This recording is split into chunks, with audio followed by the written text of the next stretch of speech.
जान जान ये ना कर जान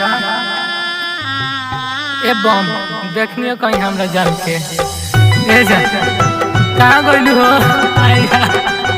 ए जान कहाँ गइलू ए जान बाबा रोए विचार करी मिलवा दे हमरा जान से ए जान presented by Saif music Bhojpuri.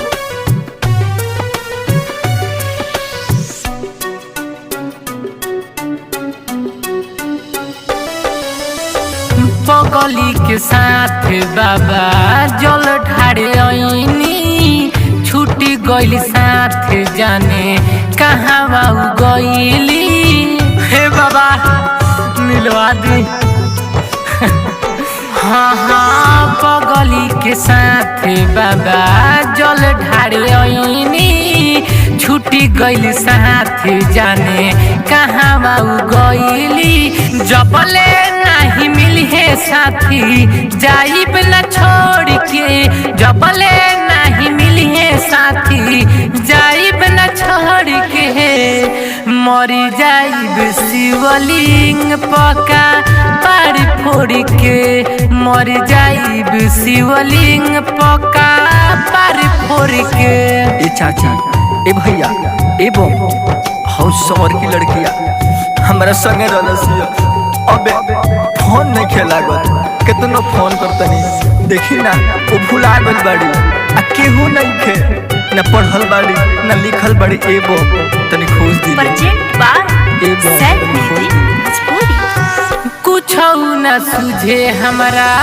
अब तना चहना बरसेला सावन वैसे बरस हमारे नैना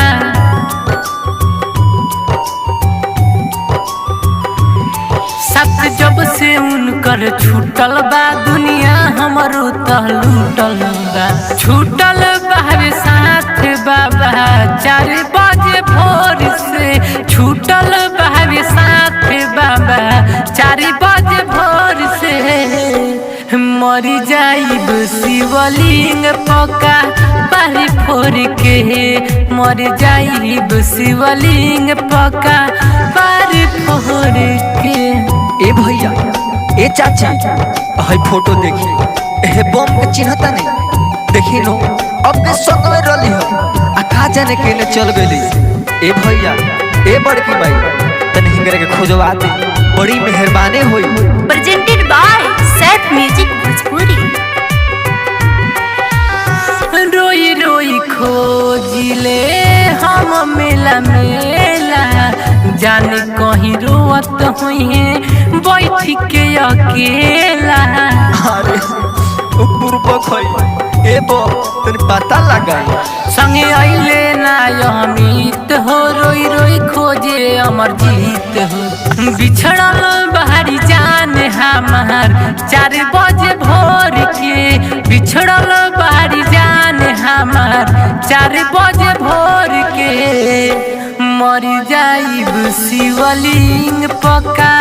पार फोड़ के मर जाइब शिवलिंग पका पार फोड़ के। Presented by Saif music Bhojpuri.